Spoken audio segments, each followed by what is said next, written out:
아침 목사에 오신 여러분들을 환영하고 축복합니다. 또 하나님께 새로운 날을 허락하셨는데요. 새로운 날에 걸맞는 새로운 은혜로 우리 인생을 채워줄 줄 믿습니다. 특별히 오늘은 이번 한 주간의 마지막 날이죠. 잘 마무리하고 또 힘차게 주말 맞이했으면 좋겠습니다. 오늘은 모세가 태어나다라는 제목을 가지고 출애굽기 2장 1절부터 10절까지 말씀을 좀 더 살펴봤으면 좋겠습니다. 우리 먼저 1절과 2절 말씀 같이 한번 읽어볼까요? 레위 가족 중 한 사람이 가서 레위 여자에게 장가들어 그 여자가 임신하여 아들을 낳으니 그가 잘생긴 것을 보고 석 달 동안 그를 숨겼으나. 예, 오늘은 모세가 태어난 이야기를 다루게 돼요. 그런데 모세는 태어나자마자 죽을 수밖에 없는 운명이었죠. 왜 그랬을까요? 그 당시 이스라엘 사람들은 애굽에 있었죠. 그런데 애굽의 바로 왕이 뭘 하라고 그랬어요? 이스라엘 남자아이들이 태어나면 전부 다 나일강에 던지라고 그랬어요. 나일강의 신에게 그들의 운명을 맡기라는 거예요. 그래서 사실은 종교적인 그런 허울을 쓴 사실은 아이들을 죽이기 위한 일종의 살인 명령이죠. 어린 아이들을 이렇게 무자비하게 죽이는 정말 악한 행동을 한 거예요. 그런데 모세가 레위 가족 중에 한 사람이 장가들어 한 아들을 낳았다. 이 아들이 모세예요. 그래서 모세는 태어나자마자 죽을 수밖에 없는 운명이었죠. 그런데 그 아들을 그 부모가 뭘 했어요? 숨겼어요. 왕의 명령을 거역하고 숨긴 거죠. 사실 이거는 쉬운 문제는 아니에요. 왜냐하면 왕의 명령을 거역하고 숨겼다가 나중에 들통이 나면 이 아이도 죽게 될 뿐만 아니라 온 가족이 다 위험에 빠질 수 있는 상황이죠. 그 당시 왕의 권력은 대단한 거였어요. 그럼에도 불구하고 숨겼어요. 그런데 그 앞에 재밌는 표현이 있죠. 어떤 표현이냐면 그가 잘생긴 것을 보고 숨겼다. 그러면 못생겼으면 안 숨겼을 것이냐. 사실 우리가 성경을 읽다 보면 마음이 불편해지는 경우들이 좀 있어요. 오늘 본문도 그런 거죠. 정말 어느 개그맨의 말처럼 외모만 중시하는 이 더러운 세상에 살면서 정말 성경마저도 뭘 한 거예요? 잘생긴 사람 숨긴 거예요. 외모를 보고 숨겼다 이렇게 표현이 되어 있는 거예요. 그럼 도대체 뭘 봤다는 거예요? 그리고 부모 입장에서 그렇죠. 제 눈에 안경이라고 자기 자녀가 안 귀여운 사람이 어딨어요? 저도 아는 후배가 임신을 했어, 아이를. 이렇게 아이를 임신했는데 그러더라고요. 이렇게 초음파 사진을 찍잖아요. 초음파 사진을 보여주면서 뭐 이게 눈이고 코고 입이고 너무나 이쁘게 생겼다고. 제가 봤을 때 거의 보이지도 않는데 뭐 부모 눈에는 다 보이잖아요. 부모 눈에 잘생기지 않은 사람이 어디 있어요? 그럼 뭘 도대체 봤다는 거냐? 라는 의미가 있는 거죠. 우리 사도행전 7장 20절 말씀 같이 한번 읽을까요? 그때 모세가 낳는데 하나님 보시기에 아름다운지라 그의 아버지의 집에서 석 달 동안 길리더니. 네. 모세의 탄생 관련해서 성경은 딱 세 군데 구절이 있습니다. 출애굽기와 사도행전과 히브리서예요. 그런데 사도행전 7장 20절은 뭐라고 됐냐면 하나님 보시기에 아름다운지라. 모세의 부모가 보기에 잘생긴 것을 보고 무엇을 봤는지 모르겠어요. 다만 중요한 건 뭐냐면 하나님 보시기에와 모세의 부모가 보기에가 교차적으로 쓰여요. 다르게 이야기하면 무엇을 봤는지 모르겠지만 모세의 부모는 누구의 시각으로 본 거예요? 하나님의 시각으로 본 거예요. 하나님의 마음으로 이 자녀를 본 거예요. 그리고 이 잘생겼다라는 단어는 토부라는 단어. 이 토부라는 단어가 등장하는 건 뭐냐면 창세기 1장이 하나님 보시기에 좋았더라. 하나님 보시기에 좋았더라. 무엇을 봤는지 우리는 정확히 모릅니다. 근데 중요한 건 뭐냐면 하나님의 마음으로 봤다는 거예요. 하나님의 마음으로. 세상의 시각이 아니라 하나님의 마음으로. 인간적인 부모의 시각이 아니라 하나님의 마음으로 보았다는 거예요. 사실 근데 이것이 쉽지가 않아요. 정말 우리가 이 땅을 살다 보면 우리가 누구의 시선으로 보기 좋아요? 세상의 시각으로 볼 때가 많다는 거예요. 우리 자녀에 대해서 물어도 누구 어때요? 목사님, 우리 애 공부 못해요. 제가 공부 물은 거 아니에요, 집사님. 그런데 우리는 우리 자녀를 평가할 때 뭘로 평가해요? 학교 성적. 세상의 기준과 가치로 평가하죠. 한 사람을 볼 때, 교회에서 어떤 사람을 볼 때, 저 사람 직업이 뭐야? 저 사람의 가정 형편, 상황, 부유함 정도. 이런 걸로 한 사람들 평가하고 판단하지 않아요? 정말 하나님의 시각으로 바라봅니까? 성경은 뭐라고 이야기해요? 우리가 어떤 물건의 가치는 어떻게 정합니까?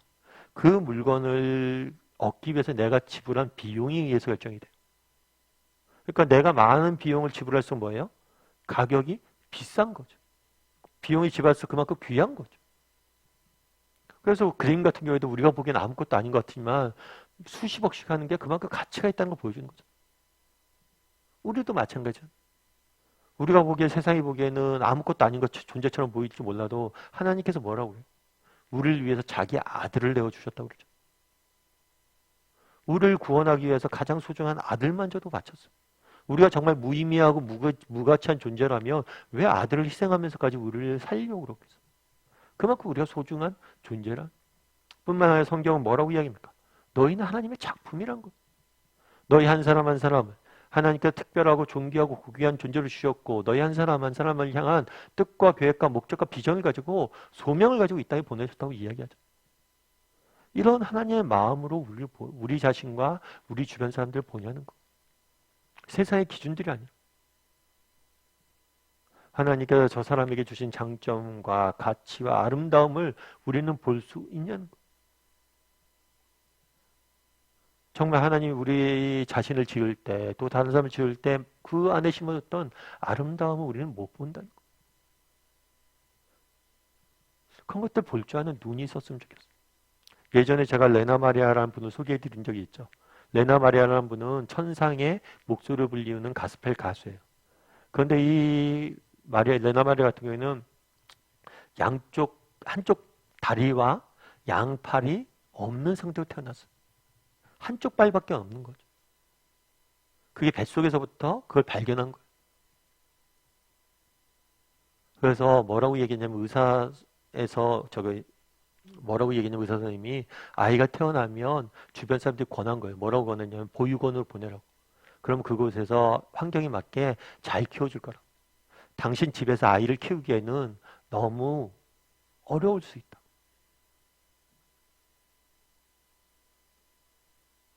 그리고 아이가 태어나자마자 그런 사람들이 그랬대요. 아이를 보고 싶다 그러니까 아이가 좀 모습이 이상하더라도 놀라지 말라고, 충격을 받을 수 있다고 그렇게 이야기를 한 거예요. 그런데 그 아이를 처음 보고 그 엄마가 했던 얘기가 뭐냐면 You are so beautiful. 너 너무 아름답구나. 사람들이 보기엔 이상할 수 있고 때로는 흉물스러울 수 있다는 이야기했지만 부모의 눈은 아니었다는 거예요. 그래서 나중에 레나 마리아가 간증하는데 자기는 그 부모의 너는 정말 아름답구나 그 말 한마디가 너무 자신의 인생을 지키는 힘이었다. 우리도 마찬가지로 세상이 우리를 어떻게 평가할 수 있죠. 세상이 이렇군 저렇군 우리를 평가할 수 있어요. 세상의 기준과 잣대로. 하지만 성경은 뭐라고 이야기하냐는 거예요. 너는 그런 존재가 아니라는 거예요. 넌 누구보다도 소중한 존재이고 내가 특별한 목적과 비전과 계획을 가지고 널 보냈다. 넌 하나의 작품이다 라고 이야기해요. 바라기는 우리 다음의 식구들이 한번 돌아봤으면 좋겠어요. 나는 어떤 시각으로 나 자신과 다른 사람들을 바라보고 있는가. 정말 하나님의 마음과 시각으로 서로를 바라보고 나 자신을 내 인생을 돌아보고 있는가. 아니면 세상의 기준과 가치관으로 서로를 판단하고 돌아보고 있는가.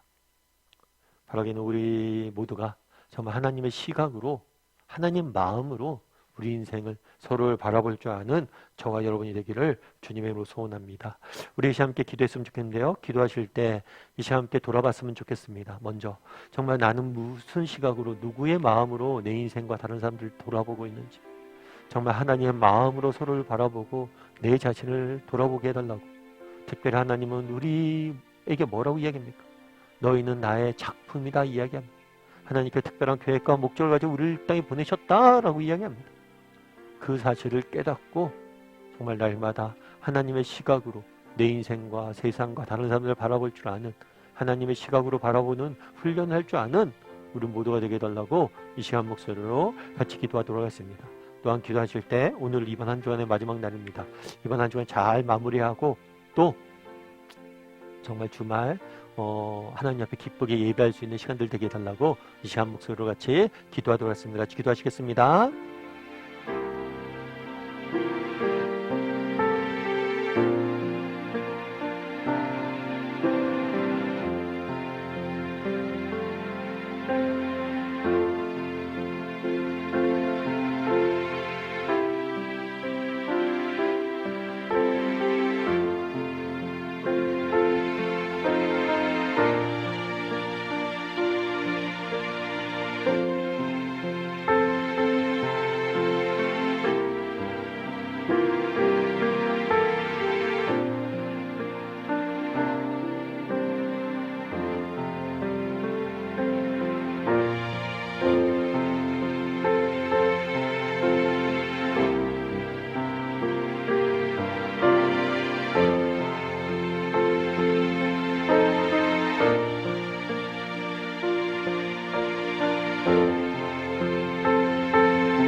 하나님, 정말 모세의 부모가 모세가 잘생긴 것을 보았다라고 이야기합니다.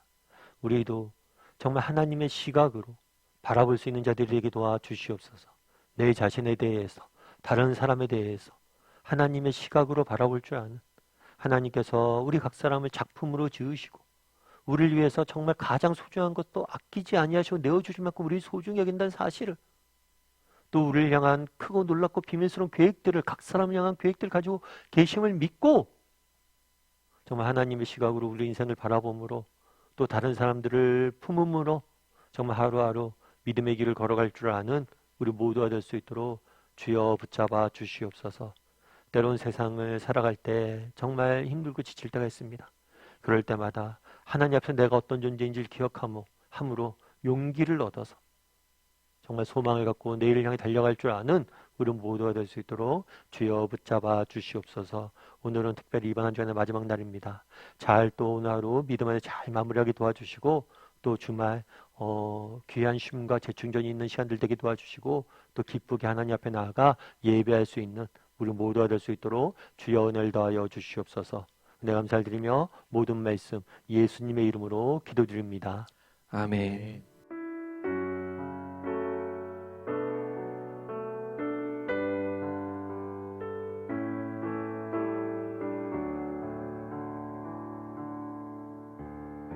고단한 인생길 힘겨운 오늘도 예수 내 마음 아시네. 지나간 아픔도 마주할 세상도 예수 내 마음 아시네. 하루를 살아도 기쁨으로 가리 예수 늘 함께 하시네. 후회도 염려도 온전히 맡겨